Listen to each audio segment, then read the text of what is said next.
Nice. Welcome everyone to the Polynesian Eyes podcast, to this live digital kava session.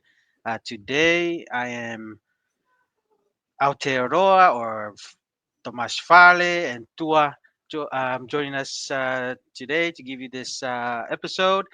Here in New Zealand, everything is going well. It's starting to get a little bit colder here in South Auckland, where I'm at, and but today is a nice, beautiful day. Tua, how's everything on your side of the woods? Yeah, I got in late last night into Austin. Austin's about an hour and a half away. I've been in Vegas for work, and it's been a late arrival. I didn't get home till like maybe 1 o'clock in the morning. Mm, It's Friday today for us here in the northern hemisphere here, and I know for you, Musty, it's Saturday, yep. but we're excited to get the weekend started, and it's really good to be here. I guess people may have noticed we haven't been as active the last Mm, 2 weeks. I guess we owe an explanation to all the mm. viewers and the listeners. Um, the headquarters of the Polynesian Eyes podcast will be relocating to Sin City, Las Vegas. Oh yeah. So, yes, Everything happens in Vegas stays in Vegas. Yeah. yes, everything that happens in Vegas stays in Vegas. All right. Water Bears says, Malo Hey, Potter Kaltama. Bears. Malo, malo. Malo, Thank you Water for Bears. coming. Welcome, welcome. Yeah, so the update is I'm relocating to Las Vegas. So that's kind of the chaotic time frame Mm, that we're gonna be working through. Right, I'm gonna do my work week in Las Vegas. I'll have the weekends here. That's why we're able to do the live stream and run through it. And that'll be kind of our hit and miss and a little bit more chaotic. But once we finalize everything in Vegas and settle down, we'll be a little bit more consistent. yeah. I know for a lot of our listeners on the podcast, on just the voice, we've neglected them the most. I'm gonna work Mm, on uploading some of our other live digital kava sessions so that they're continuing to have content to listen in. But that's kind of the big news, Mussy, here in nice. HQ for the Polynesian Eyes podcast. We're really bummed to leave Texas. We are Mm, big Texas fans. Texas is by far my favorite state for many, many reasons. But hanggang ko lao, kumye mo uwi. Yeah? yep. I'll get to Yep. get ngamari. Yeah. So, yeah, that's kind of the No, update from the US, Masi. no, that's pretty cool, Tua. So, and also that would also help with our time frame because you'll be closer to West Coast time instead of Central time zone. Yeah. So Yes, that'll save us nice, 2 hours. 2 hours nice. because Vegas is on Pacific time. So that will help, right? So it's not Yeah, as in the middle of the pong pongi, heng hengi yeah, yeah. over here. But yeah, that'll be great. That's going to be great, Masi. Very good. No, very good. And I just want to let all our viewers know that we are live on YouTube, Facebook, Instagram, and X, and Patreon. So you can get us from all of those platforms. And Tu and I, we got a good show for you all today and some various topics that we'll discuss and also have your guys' input by letting us know in the comment section. But yeah, Tua, what do you want to start off? Yeah, before we jump into it, Wada Bear says, I Oh, yeah, love way. Vegas. See, well, Vegas is Mako Vegas. You pick Wolf Vaini. Vegas Vaini. So it makes sense. How Wada V Bears? Town. It's V V Town, yeah. Town. Yeah, that's V the V Town. Town. It's V Town and Yeah. the LV Town. Yes. Anyways, Well, and that'll Malo, be Wada Bears. yes, and that'll be good. I'm pretty sure there's probably a bigger population of Polynesians overall in Vegas, so they might see you around because now you're gonna be start making your way transitioning there to Las Vegas. So it's pretty awesome for Yes, yes. if some of our viewers kind of dwell there in Nevada, state of Nevada, in Vegas. 100%. 100%. The nickname for Polynesians, especially from Hawaii, is Las Mm, Vegas is the ninth island, right? yep. Yep. That's the one thing that's dangerous. A lot of Polynesian food going on over there. So that's been great. Also, there is a Samoan ward. I looked online. There's a Mhm. Samoan ward in Las Vegas, and there's a Tongan branch. Nice. So, unfortunately, where I'm looking to purchase a house is on the far northwest corner. It's like the farthest I could be from these two walls. So we'll see if I'm able to convince the clan here to do a 30 to 40-minute drive when there's a chapel 2 miles, Right. a mile and a half away from the house. Oh, So maybe we can talk about that a little bit too. What are some prospects that your top two prospects that maybe you and your family are looking for that potentially will be like your home in Vegas area? What's some of the places that you guys are thinking about? yeah, so we're primarily looking the key areas we were looking was at Henderson, right? We've Mm, lived in Vegas before. We lived in the Henderson area that's kind of on the south. So we kind of familiar with that. We like that area. yeah. There's a high school there that's called Liberty. They do pretty well in football because of the Polynesian influence. They're pretty Mm-hmm. much there's Bishop Gorman, and if anyone's going to have a chance of challenging Bishop Gorman, it's Liberty, but it's still a big Okay. gap, right? It's still a big Okay. gap. So we're kind of looking there. We're also looking at schools on the west side in the Summerlin area. Mm, There's a decent Polynesian population there, but as some of the viewers may know and the listeners, my oldest daughter is a wrestler, and she found a school in the northwest corner of the valley that the girls team does really well in a ROTC program. That's really mm, well, and so she's really interested in those two things in a high school. So we're looking there. We put an offer in for a high school in the northwest corner. It's called Centennial High School, and so that's for academic and locations. That's one, right?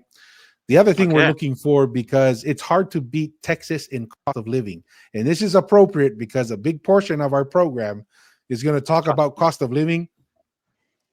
The hard thing about moving to a place that's cheap and has lots of benefits in regards to business in a large city and convenience is when you're looking to move outside of that place, it's very Yeah. painful, right? And that's one of the bummers is we look at all these houses and stuff in Vegas and they're much more expensive. You know, gas here is like 250. Over there it's Hmm. $4, right? What? And What's yes, going and on? What's going exactly. on? So I'm like driving around and I'm like, my shit, I'm gonna miss filling up my gas tank in Texas. So that's another thing that's difficult. So Mm, looking at some of the houses, we're a big crew. There's 7 kids, mm, right? So looking for a house that's big enough but doesn't blow up the bank account, that's a mm, little challenging. But we put in. I have a great realtor. It's actually a buddy of mine. He's actually like a brother to me. mm. Cole Bryan. He's our realtor in Texas. Found found a really good house. I think we spent that day looking at houses until like 11 o'clock at night. Okay. And the Okay. very last house was like 35, 40 minutes away. And we were like, "Ah, man, are we going to drive to this place?" Because we were all the way down in the Henderson, Liberty Valley. area Mm, looking at houses there. And the realtor goes, "Hey, man, there's this one house. I think it's worth it. Are you okay?" And we drove up. Perfect house, right within the budget area. mm. So we put in an offer, accepted it. So hopefully, if everything goes well, we'll pull the trigger and purchase the house here in the next 30 days. Awesome. Awesome news, Tua. Awesome news. The whole tribe relocating to Las Vegas. But I'm Yes. pretty amazed. I'm pretty amazed that it's double. The $4 a gallon compared to Yes. Texas $2. That's that thing. I didn't know it was that huge Well, of a and gap. and then even the house Mm, is almost double. The okay. same I can't afford the same house I have here in Texas Yeah. over there in Las Vegas because Okay. it's literally basically just under double. And then where Water Okay. Bears is from, it's probably 3x, right? California is then even Yeah. worse than that, but it is what it is. Interesting Yeah. opportunity, so we're gonna head there. Nice. Awesome, Tua. Thank you for that update. No problem. We'll start with the first topic. So we got three major or four, but the last two are kind of connected. Quick review for the viewers and the listeners. First part, there's some interesting updates in Polynesian boxing that we're going to Ooh, walk through. We'll kind of do a quick discussion on the NRL in Las Vegas. yeah. I was able to be there very shortly. We'll kind of give some context to that. And then we're just going to talk about cost of living for Polynesians overseas, right? In Hawaii, and then also in New Zealand. It's quite a challenge in New Zealand as well. But with that being said, let's start with the first one. And what's kind of the feeling, Masi, with Joseph Parker in Aotearoa, with everything that's gone with him? What's kind of the mood over there about him? I think people were looking forward for his bout against Dubois. I think there were disappointment with Dubois pulling out because it was literally on that same week. So people were getting excited to watch that game here in or watch that fight here in New Zealand. So, obviously it didn't go down, but I think now that the recent news that has come up that the WBO has kind of ordered Usyk to fight Hmm. Joseph Parker, I think there's another jump of excitement for the Polynesians and New Zealand overall. Looking forward for Joseph Parker to hopefully they get a deal and have that fight because that would be a massive fight and a huge opportunity for Joseph Parker to probably have the opportunity to be the first Polynesian to be undisputed because if he can beat Usyk and then That'll have be a a big deal. rematch, big deal because Usyk has been unstoppable against Tyson Fury and AJ, right? He's beaten them twice, and those were the top two kind of leaders of the heavyweight boxing. So if Joseph Parker pulls that, and then he's still relatively young, can fight Dubois if he still has the belt, he can probably be the first Polynesian to be undisputed. But there's some real excitement, especially that recent news of potentially fighting Usyk with that with that order from WBO organization to for them Hmm. to fight. So, but yeah, that's Yeah, I don't know about you. What do you think? What do you think of that potential fight no, and maybe the opportunity for Joseph Parker? that's exciting, right? This Mhm. this kind of furthers that narrative, and we've mentioned it multiple times. There seems to be a surge of Polynesian influence in the culture Yeah. everywhere. Um, boxing, I think Polynesians would have broken into boxing much sooner, but boxing, growing up on our parents' time frame, it was super popular, but it kind of died down, right? Mm, It's died down, and then it was mostly just rugby. But now there seems to be a turning of the corner. I think David Tua was kind of the front end of that. Then there's this other generation right after David Tua that was just like almost gonna break into it, right? yeah. And even before David Tua, you have was it Tony Fulilangi? I think was Yeah. his name. So you had a handful of people that just were about to break it, but then this generation that's coming up, you got Joseph Parker. You also got the Opetaia guy. Yes, We'll he's also talk killing it. about some Yeah. others, and yeah, so this is a very exciting time. Mm, And at the forefront of it is Joseph Parker, right? yes. He is right Yes. now the He's the face, driving the force. face Yes. of Polynesian boxing. The Opetaia kid is almost there. He's got a lot of the belts, but he's in the cruiserweight, Yeah. right? Doesn't get So too much. It's not too popular like the it's not the heavyweight same like or heavyweight, exactly. yeah. But it looks like he's going to come up to heavyweight, and so now we're going to have at least two, and then we'll talk a little bit about Justice Huni coming up. So we may have three prime Polynesians at the top of the heavyweight division. It's not unreasonable to say, Masi, we might have a poly versus poly heavyweight championship bout There. in the next Yes. 3 to 5 years. And that's Yeah. crazy to think. That is. That is. No, and I was thinking too. Like heavyweight tends to eat up a lot of the popularity. But I'm thinking, man, during that era, um, Mayweather, Pacquiao, those were Hmm. still the top, right? That was unusual because there was a long time period that was the forefront The of boxing compared boxing, to the heavyweight. So yeah. I feel like people follow wherever I don't know. There's like a certain charisma because Mayweather was had his own charisma and his own way of attracting audiences to his fight.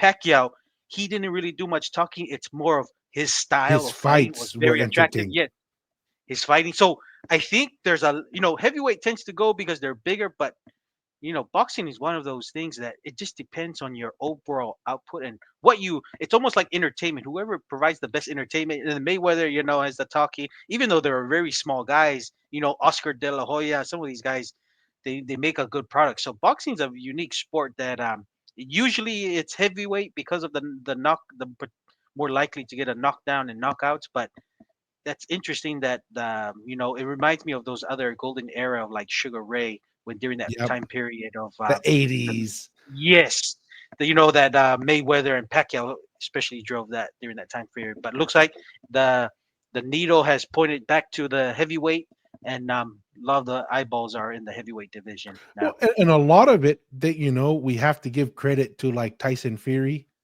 right? Mm, Because him and Wilder, like that yes, was all yeah, the eyeballs were there. Then you had Usyk come up. Then even Joshua and what's the Mexican heavyweight, the Destroyer Ruiz, yes, Ruiz, Ruiz. Andy That Ruiz, was yeah, that was a shocking outcome, huge upset. So there's been a lot. The thing is, with Mayweather and Pacquiao, there was Marquez. There was a pool of talent, right? yes, Different, really good Marquez is fighters. another one, yeah, The heavyweight for a long time, it just seemed to die out. You really didn't have any exciting personalities. Not a good pool. You need a handful of guys to really generate revenue and interest. And then you need some exciting fights. yeah, And there's been a lot of that. And Parker's coming up is going to be pretty exciting as well. Him knocking out the last guy he's fought. What was his name? yeah. I Um, forgot his name. He was the right. He the was replacement the for Dubois. replacement. Yeah, I forgot his But and, name. and I think I don't know what that guy was thinking because Parker looked huge, looked Mm, strong. He was like what 260, yeah, something, the biggest. And this guy decided just to try to walk him down.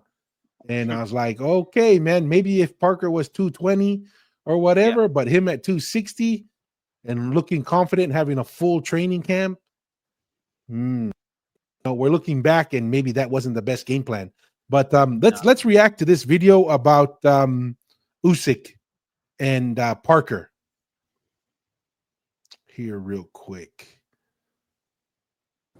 Let's now get you some updates from the world of boxing, where heavyweight champion Alexander Usyk has been ordered by the World Boxing Organization to begin negotiations for a mandatory title defense against the WBO interim.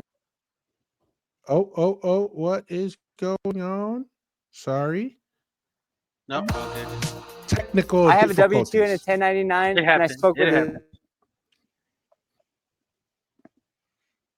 Let's see here. Heavyweight champion Alexander Usyk has been ordered by the World Boxing Organization to begin negotiations for a mandatory title defense against the WBO interim champion Joseph Parker, a decision that could end Daniel Dubois' hopes of a rematch with the Ukrainian. The WBO announced on Thursday that Usyk, who also holds the World Boxing Council and World Boxing Association belts, has a period of 30 days to reach terms for a mandatory title defense against New Zealand's Parker, or the governing body will call for purse bids.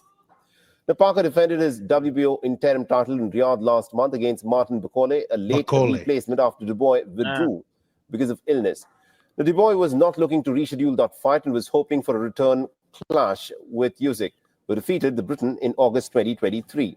And after Usyk beat Tyson Fury in a rematch in December to retain the unified WBC, WBA, and WBO championships, Dubois, in fact, entered the ring and then interrupted the London 2012 gold medalist interview to demand a bout. But it appears that Parker, who held the WBO title from 2016 to 2018 and is on a 6-fight winning streak, has overtaken Dubois as the next contender to face Usyk. For all the latest news, download the Vion app. Interesting. What are your thoughts, Very Masi, to interesting. that? No, I think that's exciting. I hope they can come with a deal and make it happen. It'll be an interesting fight because I know Usyk has fought guys that are much bigger than him, taller wise, and I think he has an advantage. So I'm interested in this fight because they're relatively about the same kind of built and size Hmm. wise, and I wonder if that will make a difference in the whole, how he approaches this fight. But great, massive opportunity for Joseph Parker to make something out of this because you get the WBO, even though it's a WBO fight, but he would also get the other two other heavyweight belts if he loses. If Usyk He beats, loses, yeah. yeah. So massive opportunity. I don't know what you think fight wise if this were to happen. I mean, I still think, as much as I want Parker to win, I still think he's the heavy underdog, Mm. Under right? yes, for sure, for sure. But that's what makes it exciting, man. This is the heavyweight division.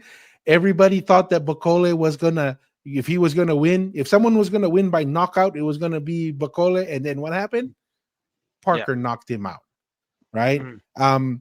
It, to me, it's gonna be still be a challenge, even though there's the most of the challenges that Usyk has been bigger guys, but he's also been in the cruiserweight for a long time. Yeah. So he's Yeah. very comfortable with guys not as big. Hmm. And Usyk is just a special fighter right now. But we'll see who's the best fighter at the night, because you only gotta That's beat right. him that night. He could Yeah. have beaten you every day before and every day after, but there's a reason why you have to be the best on that night. And I'm excited. I think this is a huge, huge deal for the popularity of the sport with Polynesians. Mm. You're starting to see more NRL Polynesian guys kind of dabble into Yes. boxing a little bit, some unsuccessful, some mediocre success. But I think this is going to be a really positive thing to attract more Polynesian athletes, hopefully into boxing even Mm. more. And I'm excited to see that. And with that being said, um, do you have anything else to add to that, Masi? I don't know. I'm thinking. Well, I have a question for you too. Who'd probably be your top three Polynesian all-time boxers ever, right For now? me, number one is the easiest right now. It's just got to be David Tua. Yeah. I really think David Tua, if he didn't run in to those legal and kind of, I don't want to say personal, because it wasn't really family, it was trainer issues in the middle of his prime, right? GM, general Yes. manager issue. Yeah. I think if David Tua didn't have that, easily would have been a heavyweight champion, right? Mm. I know he Mm. had a couple shots, didn't quite make it, but dealing with those things on the side and fighting, very difficult. And then to be withdrawn from the sport at the highest level to deal with those issues. Um, Tua is my number one, and then it's hard to get around that. Parker is up there. You have to Mm. consider Parker in the top three, and then Opetaia. Can't Yeah. ignore that. Um, that would be kind of where I'm leaning right now. What are your thoughts? Who are your top three Ooh. Polynesians? Number one is David Tua. I agree with you because I think David Tua, even though he didn't get the belt, he was a very exciting fighter to watch. Like people love his Yeah, style of especially that left hook left hook. KO out of nowhere. And not only that, like he's never been knocked down. When I looked some of the history, he's never been knocked out. I think knocked out. He's never been knocked out because he's such a resilient and strong fighter. So he can give punch and take a Take a punch. hit. Yeah. Yeah. So him, but he's my number one right now. But I feel like when Joseph Parker is done, it's going to be hard to argue that he's going to probably potentially be a two-time and most likely have the opportunity to be a undisputed if he's If he going pulls that this. off, he's probably gonna go to straight to the top. Yes, he's going to go to, he's going to be the number one. But right now I have David Tua at number two, um, Joseph Parker. But when he's done, potentially go number one. And number three, I'll probably put Baya Wolfgram being Mm, underdog and winning mhm. a silver medal when he was not even in the top five in the heavyweights during that time. And for him to pull that off, pretty big deal. and kind of really was in the time where boxing was very relevant in the Polynesian island. So those are probably my top three of Polynesian all Okay, time. that's Yeah, fair. That's fair. yeah. Speaking about kind of the growth and the popularity of boxing in our Polynesian areas, is this is exciting right here. I want to read that out, Mussy, just so when we publish this on Mm, the audio only, they can hear it. yeah. Joseph Parker is planning to create a boxing academy in Samoa with the help of David Tua and Jay Opetaia to bring Samoans great boxers. Very awesome. Very awesome, Dude, Tua. that is crazy awesome, Yeah, right? yeah. Like when we're talking about these guys kind of being the tip of the spear, if they pull through with this, Mm, we should be very comfortable in saying Samoa in the short term, 5 to 8 years from now, if they are able to do this and have kids, let's say you're a kid right now that you're 8, 9 years old right now, right? yeah. You get into that 8 years from now, you're 18, 19, 17-year old, you go professional, going through their program where they've been teaching you from a young age, training, getting exposure to different ways of thinking, strategies, and maybe even Mm, taken to Australia, New Zealand, possibly the US to go to some of these amateur boxing, maybe even go to the Olympics. yeah, I think there could yeah, be a very interesting pipeline of fighters coming out of Samoa because the raw talent yeah, is there, right? yeah. You just got to connect the talent with the infrastructure and the knowledge base, and these three guys bring those three things to the raw talent in Samoa. So I'm pretty Yes. pumped. I think this would be pretty cool. Yep, and just to add along with that too, and I probably push a bit further. I would encourage if you can identify, if they set this up right, and let's just say they have potential recruiters, and they spot a talent from a kid from Tonga, like as a parent in Tonga or your Tongan kid, this will probably you probably have to go to Hamoa to get the best kind of training. So you can Yep. really, this will be the HQ in Polynesia. HQ of Polynesian boxing talent to Yep. harvest and harness that group and probably prepare them for most likely will be the Olympics and then shoot off professionally because you know if this is the whole setup, this can really go far. So this will be the place that everyone will go to pursue boxing, a boxing Well, career. and hear what's crazy, right? You mentioned in our discussion offline who just moved full time to Samoa, David Tua. David Yep. Tua. So you Yep. got the right guy on the ground, right? Yep. You have these two guys who are making significant amount of money, and to run a program in Samoa, Yeah. dirt cheap. Yep. Dirt cheap. There's ways that you can maximize the investment dollars into this boxing program that they're looking to build, right? Mm, I mean, and then you have Parker and Opetaia as they're going overseas, going on these big fights.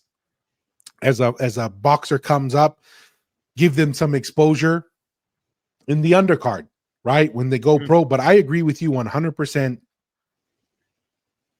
This could be the headquarters for the Polynesian boxing yep. in Polynesia. And I agree 100%.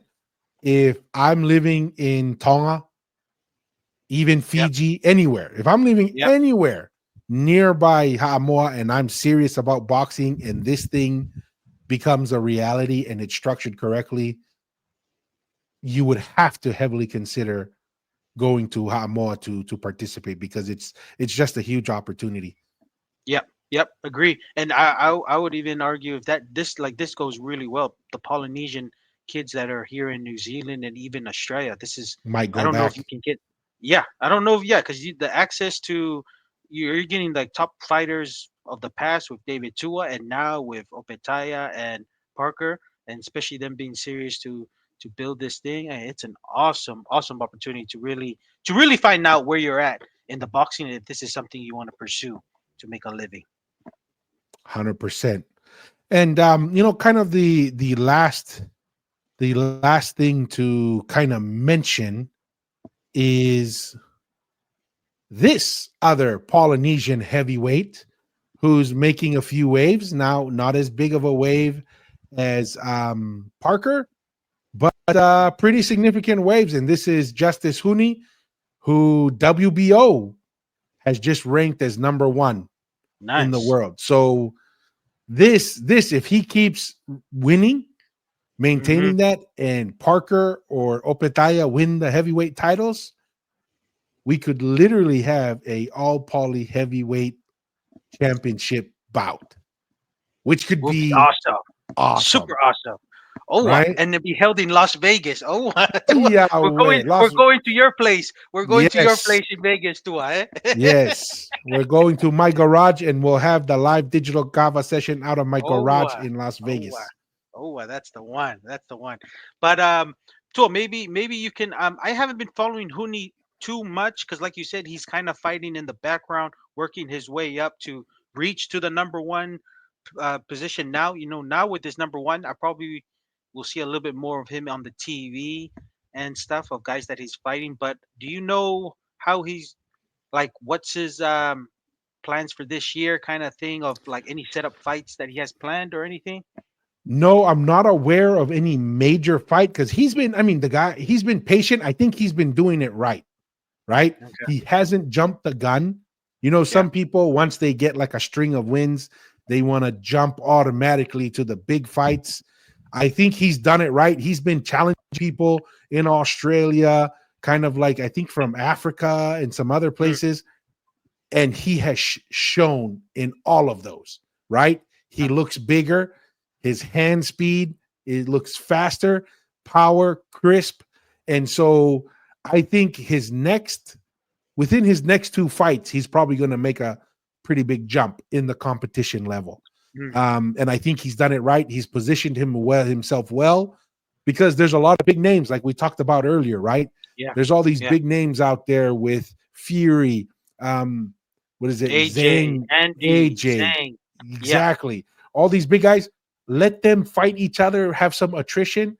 He just builds himself up, and at the right time, Mm, maybe it is a Joseph Parker. Because I'll tell you this: Huni against Usyk, I'm not as confident. But mm. Huni against Parker, I think Huni has a decent shot, right? Just Okay. when you look Okay. at So the gap is, experience, yeah, the gap is yes, not that big, huh? So the gap yes. is not that big. And Okay. like they always say in boxing, it's about the style, right? Mm, And Huni is a very compact. He throws good 3, 4, 5 punch combinations, moves around. And Parker is not like a Usyk, who's like a high volume, high yeah. movement, right? And I think Mm. that would be a good style between them if things were to line up. Let me look into the comments real quick, Mussy, before All we right. get All right. too Go for it. far. Yeah. Go for it. Go for it. Oh Yahweh, Nacho is here. He Hey, says, "Oh Nacho, yeah, malo. Malo Kautama, welcome, Nacho." He finished his 7-Eleven run. He came back to San the show. Bernardino in the house. Maria, Nacho. Yes, 100% agreed. Nacho, Justice Huni is a real deal, and I think Okay. he's Yeah. developing nicely. I really like. I Not don't know. rushing. Yes, I don't. Marinating. He's a marinade. He's just letting it marinate Yes, for a little it's bit. gonna have all the flavor when it's time to shine. I don't know who's his managers and stuff, but Okay. I think they're doing a real good job. Daniel Maffeo says Oh, Huni is fire, what's up, Daniel? and he also mentions been to 2 of his fights. More Tongans need to go support our Tongan boxers and get into the sport. 100%, Daniel Mm, Maffeo. We were talking about that.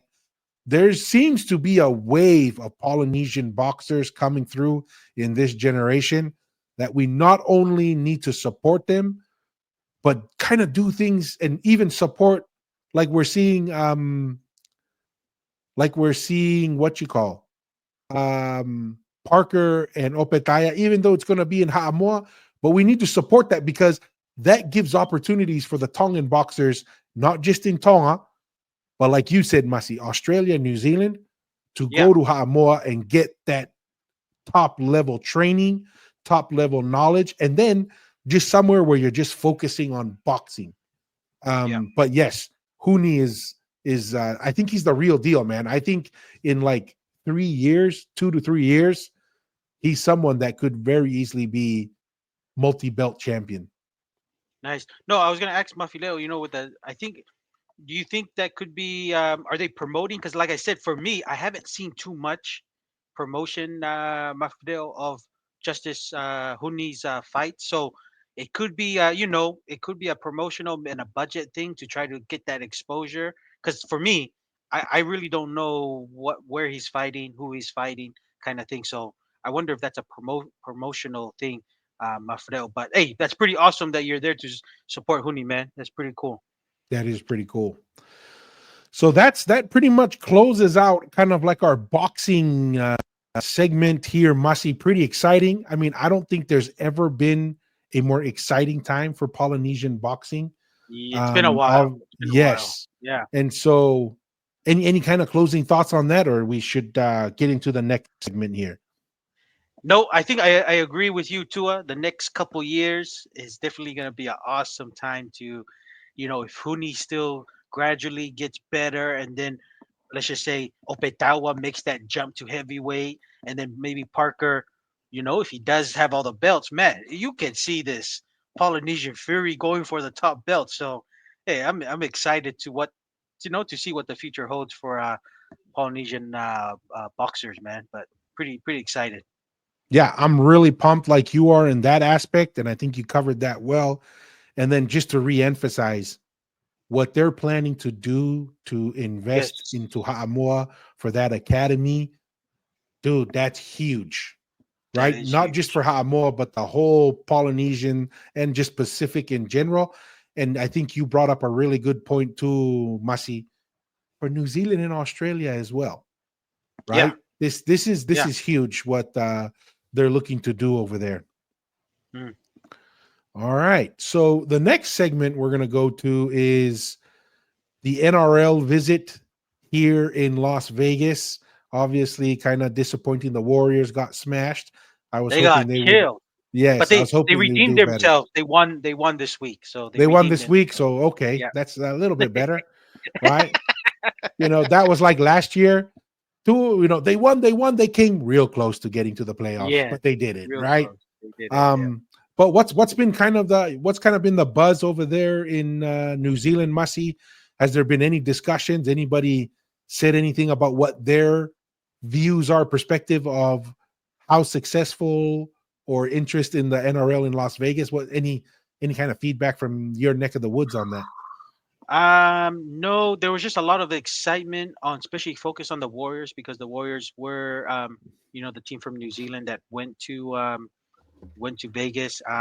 Warriors, the Las Vegas probably atmosphere and the hype probably dented on the Warriors team overall, and that's why maybe their output wasn't as good, and it was a poor showing. But when they came back, they did really well here. But I think for me, maybe there's a few certain people who are just fans of the NRL overall are excited with the positive numbers. Just as we're going to go through the article here, that there was an increase of viewership within the United States in year two of the NRL showing is it year? Yeah, this is their second year, right, Tua? Yeah, this is year Of two. showing. So they got 3 more years to kind of showcase the NRL. So it's building momentum, and that's all you can ask for, especially in breaking into a very difficult sports market in the U.S. So I think they're, just by the numbers wise, they're doing really well. So I don't know about you, Tua, but I know you were there. How did the Yes. people look like? How was the stadium and the NRL just being there in Vegas? What were your thoughts? The couple things from my perspective, I was there. I was there for 40 minutes, right? Hmm. This is kind of a funny story before I give my reaction. All right. I planned to be there over a year ago. I didn't know we were going to move to Las Vegas, right? And then once I knew I was moving to Las Vegas, we decided to use that trip to go look at houses, right? Yeah. And then my wife was going on a trip to Ireland. And so I was first intending to spend that whole Saturday and then fly back that Sunday to Texas. But then my wife had to fly to Ireland or head towards Ireland Sunday morning. So I couldn't stay for the whole game. Shout out to Bill Ungrich, great brother of mine from our UVU days and also at BYU. Got us some tickets. Mussy, Yeah. sixth row from the center of the field. We were Pretty right cool. there. Man, it was awesome seats. Great to see. So I really appreciate Bill for sharing Nice. those tickets. But a couple observations. The excitement of the fans while I was there was awesome, right? And you had the English fans in the two end zones cheering for their teams, singing songs. Granted, they weren't as big as the Red Wave, right? Or Yeah. the Red Sea, but the passion was there, the excitement was there. The other thing, probably the most amount of fans, if I were to look at all the different fans, were the Warriors. That was one Yeah. thing that stuck Really. out to me. There Yeah. were more Warrior fans than any of the other teams that I saw there, right? When I got on, everywhere I went, when we were at the Austin airport, on the flight from Austin to Vegas, Warrior fans. 7 or 8 NRL guys that were heading to the game, Okay. right? So you get off at the airport, walking around the airport, you see NRL attire, and you're like, wow, like there is a good visibility. You know what I mean? It's not like, it's you go there, you don't see anyone till you go to the stadium. Everywhere I was kind of going, you always see a handful of people that you knew were there for the games. So that did catch my attention. And then I did feel like when you look at the pictures and the video, there were more people there this year than there were last year in the stands. So I thought honestly, this was definitely a positive thing. As a person going to the stadium, one of my concerns when you host it at such a massive stadium like the Raider Stadium, you could have a good turnout, but because the stadium is just so big, the atmosphere just kind of lacks a little bit. You're like, instead of if you had a 40,000 stadium and you filled it up, or like a 30,000 and you filled it up, the atmosphere is great, right? 60 plus and you only have 20,000 people, it still feels not as positive of an experience. But my time there, I thought, you know what? This is positive, and this is an experience that I would say I want to come back to next year. That's what you want. You want anyone who goes there to want to come back and plan to come back, and then you need to attract more people every year and build. Because like you said, this is a very difficult market to break into, right? Because Americans have a very high standard for sports and the quality of the sports. They will watch it if you produce the quality. And here's a prime example. The women's college basketball and the WNBA, right? Yes. Yeah. When Caitlin Clark shows up and she's delivering the product, they will show up. Yeah. Right. But you're not going to get the American fan base who has an expectation of what good looks like, and you just show up and give a mediocre product. Let me put it this way. If you're getting a product that even a rugby nation doesn't want, don't think that a football, basketball, baseball, hockey at the highest level in the world, you're going to come with a mediocre rugby product and attract fans. So I'm pretty excited. I'm pretty pumped. I think the NRL has the right approach, in my opinion. They're not doing we're going to do this for 1 or 2 years, and if we don't have mega numbers, we're pulling out. I think a minimum of 5 years investment is what they have to do, and I think that's what they're doing, and I think they keep this momentum. It's positive from year to year. I think there could be something interesting. Oh, the other thing I saw, Mussy. What's up? On my way flying out, I saw a couple athletes that had NRL combine jerseys. Okay. So and it had like the UFC on it as well, the UFC Yeah. logo. So they must have had some kind of combine or some Mhm. kind of bringing together of athletes for NRL scouting. Yeah. So I didn't know that was happening, but I saw a couple athletes at the airport that had those They were. jerseys on, and I was like, oh, Yahweh, they must have That's good. had like a mini combine No, going that on. makes sense because wasn't there like a Tongan lady that used to play for the USA a little bit, and then she got picked up from these NRL Yes, combine and is playing for the yes, women's last year, NRL team last year. last year. So that's Yep, pretty good. They're still doing that just to build some of the you know in America. There's a lot of athletes who fall in the cracks or because they can only take very few. So yeah. I'm glad some of these people are getting picked up. So hey, awesome, awesome for the game. And like I said, keep that momentum, right? It's a 5-year plan. If you can just keep that momentum going, that's really good news. Yeah. So we're going to read through just some of the data points on this article. Um, I'll read through the first parts here, Mussy, and then we can just kind of Okay. walk through it. Sound good? Yep. Okay.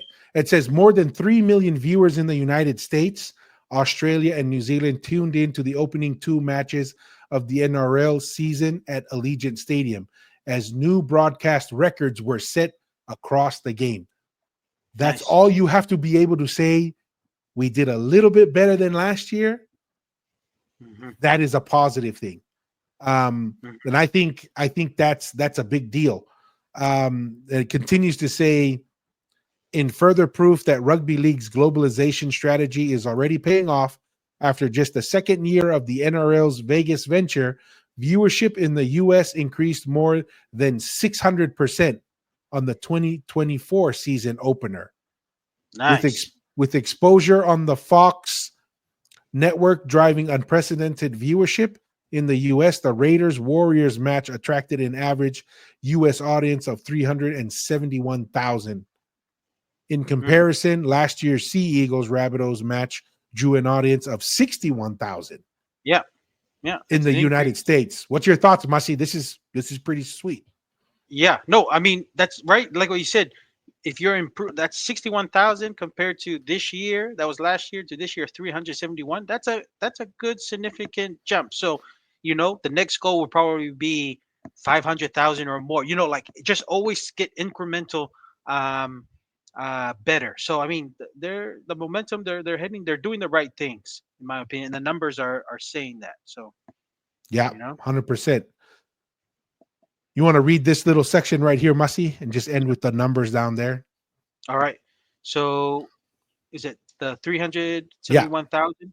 The 371,000 average viewers on Fox was up 86% on Fox previous rugby telecast performance of 200,000 viewers for the Major League Rugby Championship. With Watch NRL streaming, these numbers increase even further. So The that doesn't Panthers, include yeah, any online streaming, huh? Go yeah, ahead. not bad, not bad. The Panthers Sharks match outperformed average viewership on FS1 in 2024 by more than 100%, with 33,000 viewers compared to 16,000 for last year's Roosters Broncos fixture. In total, last weekend's 2 NRL matches were watched by viewing audiences of more than 2 million in Australia, more than 400,000 in the United States, more than 600,000 in New Zealand. The stunning broadcast figures in the US, Australia, and New Zealand follow last year's record season for NRL crowds viewers, which was kickstarted by the season opener in Las Vegas. So there's a trickle Man, effect, huh? With yes. having the opener in Vegas, there's like a trickle effect with fans turning up and the viewership going up all across Yeah. New Zealand and Australia. Quick question, Masi. You know, what makes you think, or what do you think is like on the side of NRL to continue this momentum for the American viewer? Why do you think that they have a good shot and possibly cracking the American market that everybody's been talking about, right?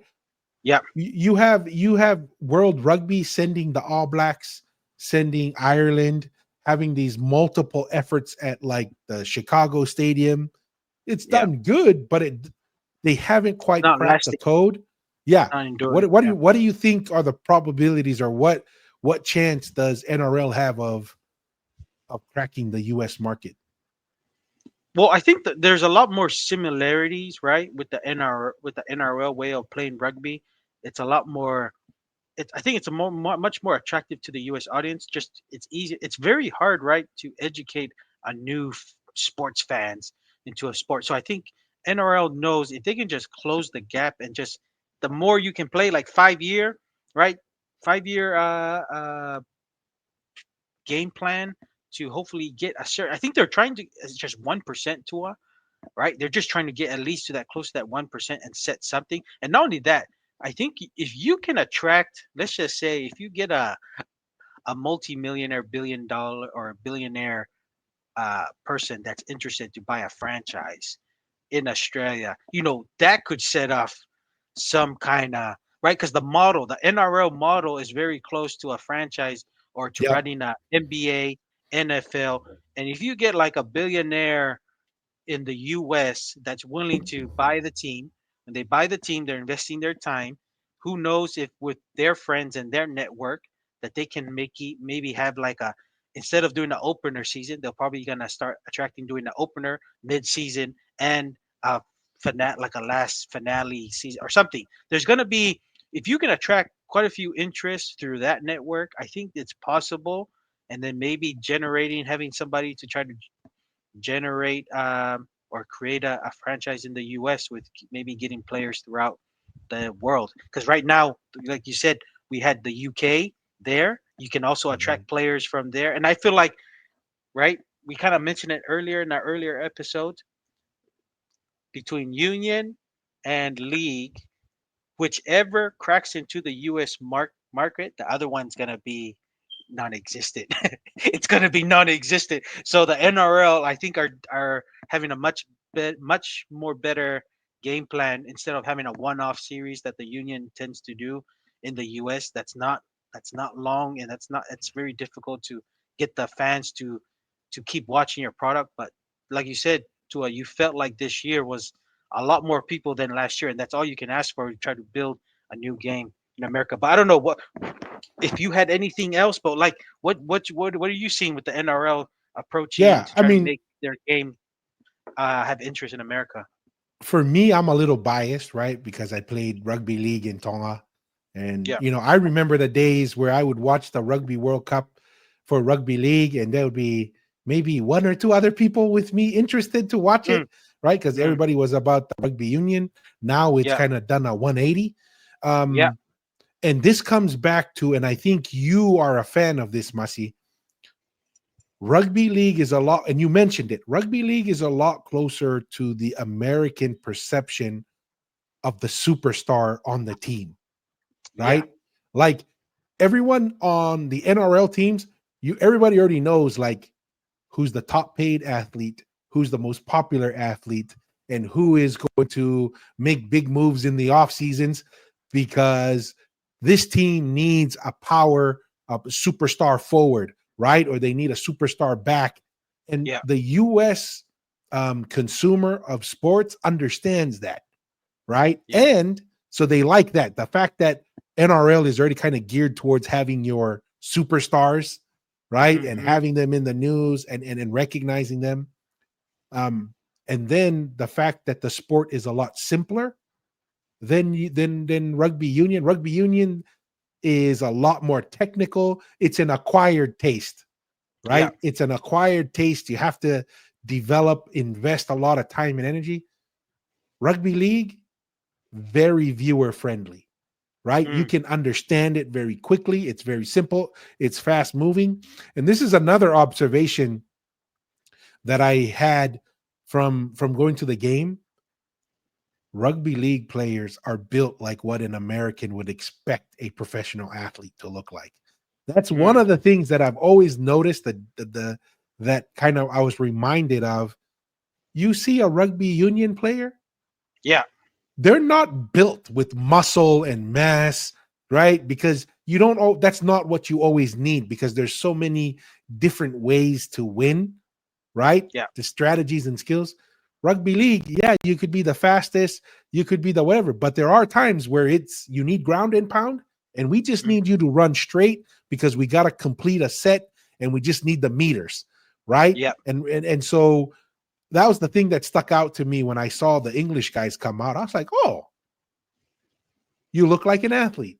There's been Mm. plenty of All Blacks I've run into in person and a little underwhelmed, right? Where Yeah. you're like, you are the big Yeah. deal in rugby union, but when I look at your body, it doesn't look like it, right? Like when you run Mm. into an NFL athlete, Mm. you know that body has millions of dollars poured into that body, Yeah. right? And Yeah. so I think there's a lot of positive things. And then the fact that they partnered with the UFC, I think there might be something working in the background there, Mm. especially now that the UFC, Dana White, just made an agreement with was it TKO and also one of the Middle East billionaires starting Oh a new wow. boxing league, Oh right? yes, he did mention something about that. Yeah. Yeah. Yes.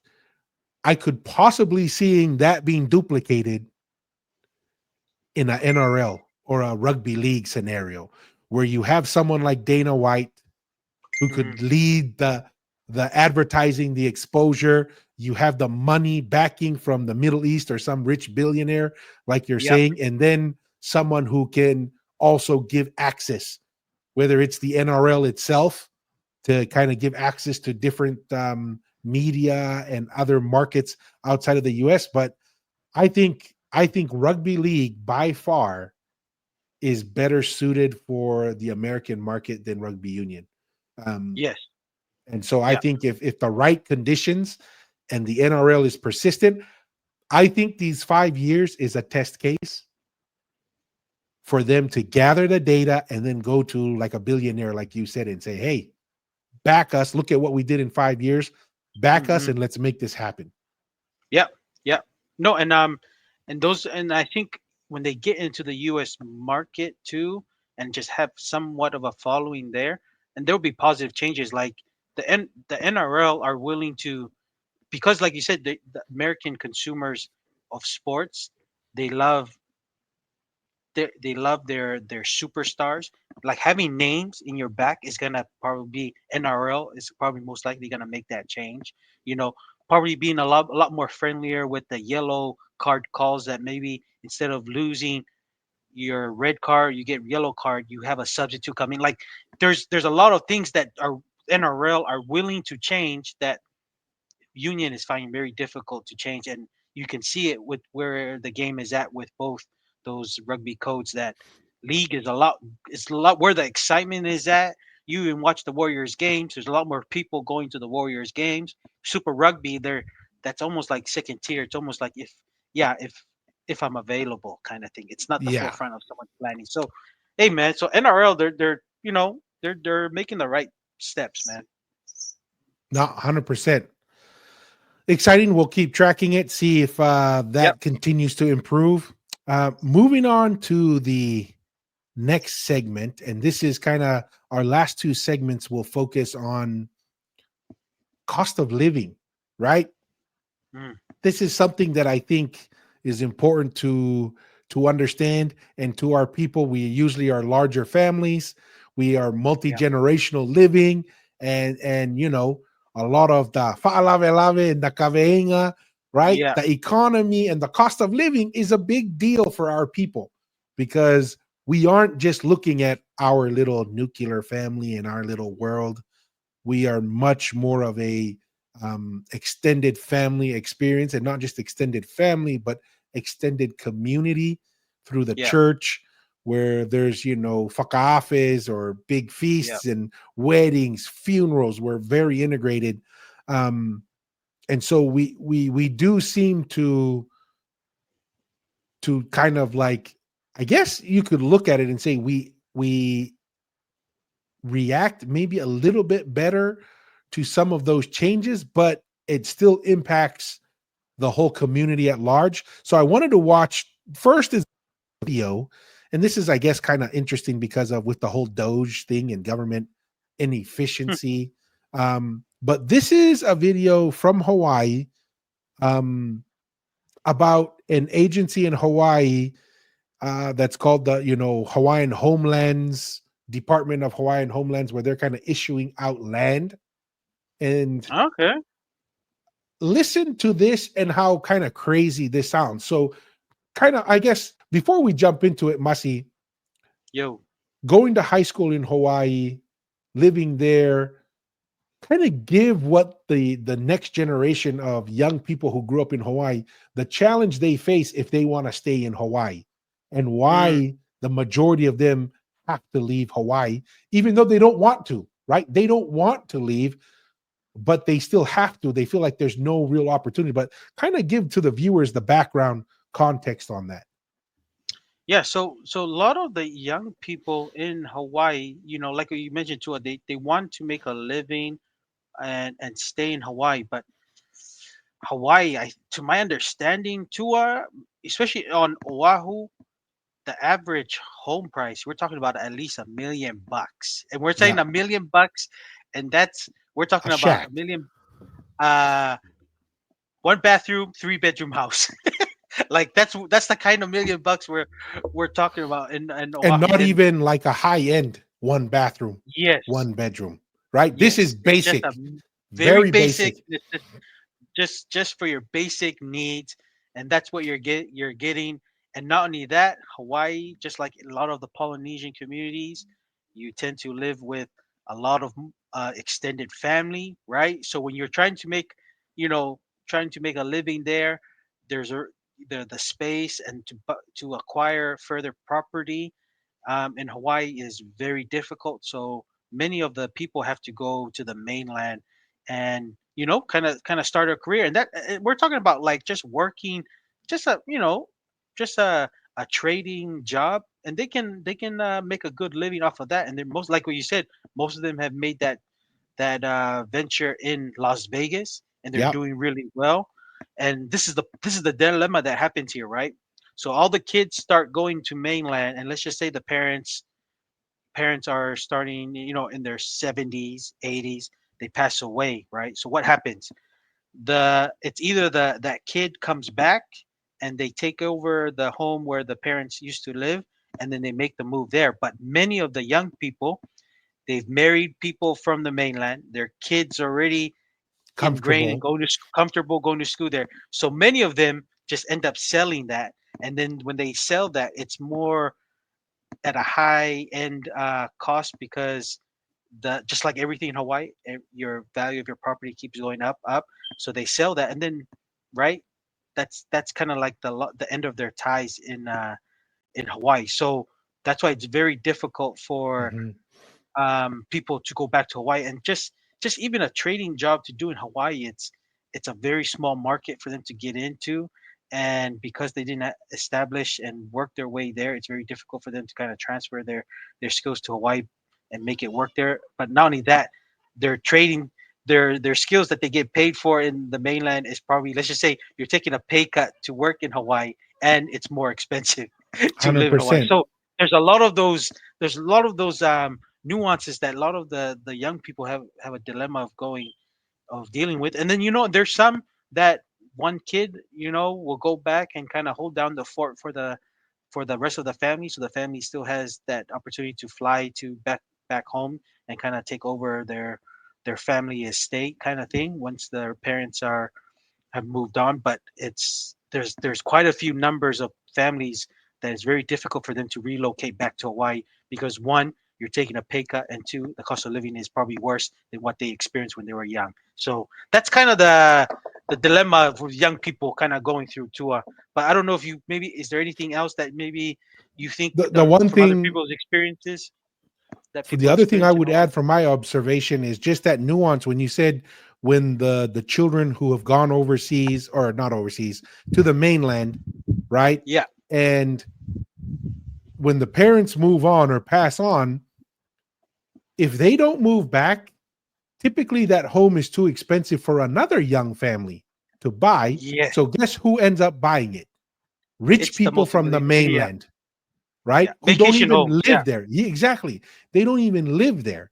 And so this is where it kind of gets challenging, because the political environment, right? The kind of Yeah. decisions that lead to that, money pit known as the rail, and some of the decisions not to increase the development of homes in the name of, oh, we're doing this to protect that. I think people don't realize the amount of corruption that's in our government now that Doge is in there, and we're seeing all the waste and the corruption.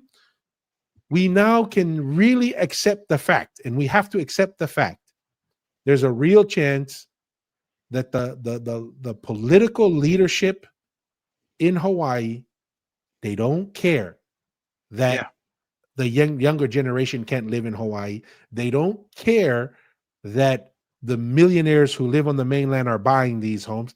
And not only do they don't care, that is the design.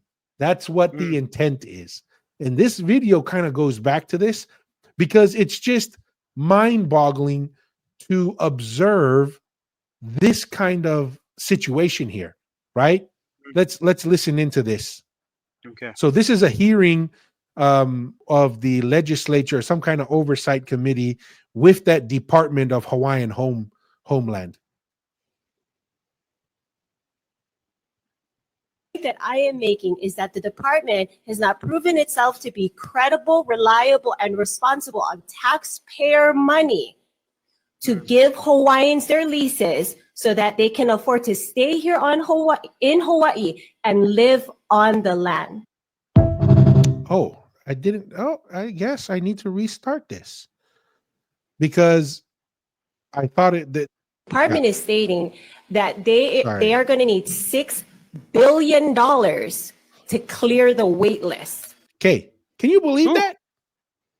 $6 billion to clear the wait list. What is that about? That's what I'm saying. This is how ridiculous this is like Doge, and we need, $7 million to watch crabs. We need $1 billion to teach rap music in the Middle East. Like crazy things. You're talking about a department. There's 2 million people, maybe just over 2 million people live in Hawaii. It's like 1.2, 1.3. Okay, so 1.2, 1.3.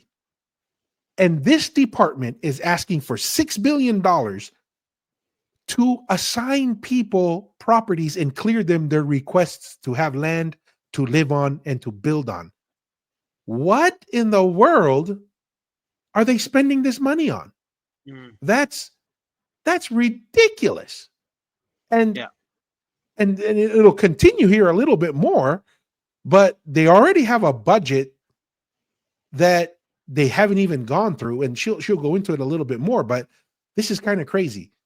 Because the question is, how did you get to the number that you need $6 billion? Let's just ask that question.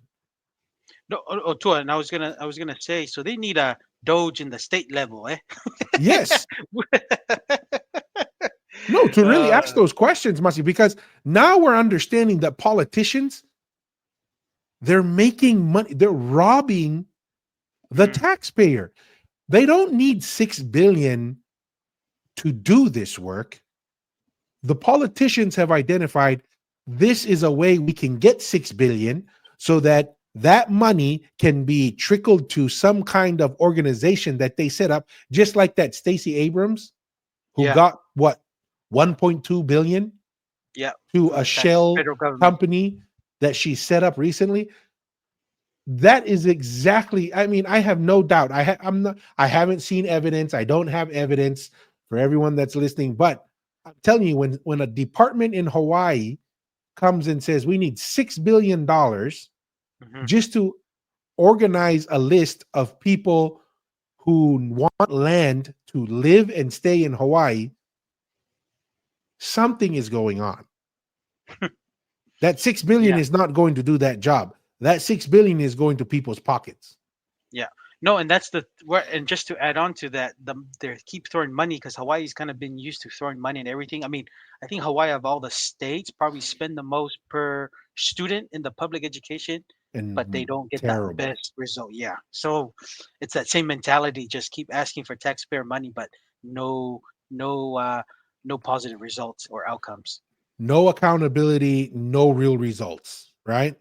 Yeah. So let's come back here. You're talking about $6 billion tax-paying dollars to clear the wait list. And if what you're telling me is out of the first allocation of the $600 million, you were only able to award 1,600 leases, the $600 million, and they've only awarded 16,000 leases. That's crazy. What in the world is going on over there? Yeah. They're not even just doing mediocre work. That's just like, what are they doing? You know what I mean? This is like Elon saying, man, this is the greatest scam on earth. Is the U.S. government, because the U.S. economy is the largest wealth production machine that we know of to date, right? Yeah. Like in history, there's probably, who knows, tens of thousands of years ago, maybe there were more wealthy civilizations. We don't know. But as far as we know in recorded history, there is no economic engine like the United States. And look at how much of it is just being robbed. Yes. Robbed, right? What is it? The Doge found that $3 trillion were spent on a line item that they don't know where that money went. $3 trillion. And that's one example. That is like the same scale here, 6 billion for a $1.2 million or 1.2 million population island, set of islands. I mean, what do you think it's going to take? I mean, go ahead, Masi. No, I was going to say, this is the same philosophy I've always heard, right? The retirement age used to be around 60. Then they moved it up to 65, 67 because they said there's no money. There's no money. And then, the other side of the political party just kept going with it. Yeah, it's like people are living longer, so we need to move the retirement age, and we're running out of money. But then when you get Doge to really look in at some of the wasteful spending, and I'm glad that Trump really stuck his gun. He's like, no, we're going to keep the Social Security. We're going to find out with Doge, finding out Doge, what's going to be what's going on, what are we throwing at? And then to me it just didn't make sense. As a wealthy country and we're running out of money, like what we should, where is the money going? Now we know we're getting people who already passed away still receiving benefits. Then we're getting USA aid funding these stuff that it's not in the American interest. Then you find out, gee, and that's only one government department. He hasn't gone into the military. He hasn't gone into the Department of Education. Like there's so many stuff.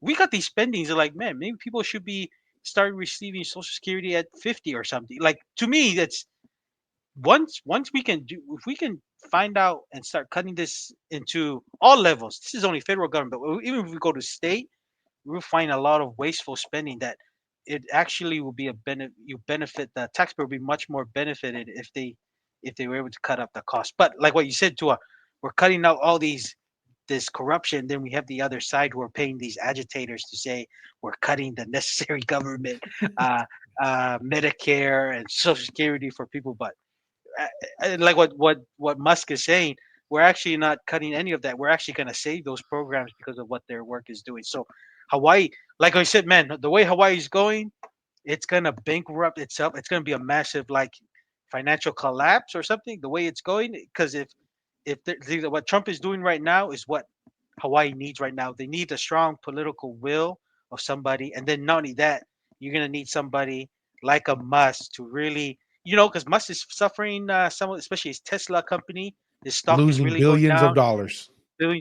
but he's because of what he's doing. But see, those are the political stuff that somebody's got to have the right skills to do it, and then you got to have a partner with the political will, and then being able to withstand. Because there's going to be people coming. There's going to be people coming for you if you're going to do those stuff in Hawaii, and then it's really needed. Because what you said to a man, it's not sustainable the way that things are going right now in Hawaii. No, 100%. And hopefully, I mean, I don't know what it'll take for Hawaii to try something different, but we'll see. Let her finish off here. All right. Math is not mathing.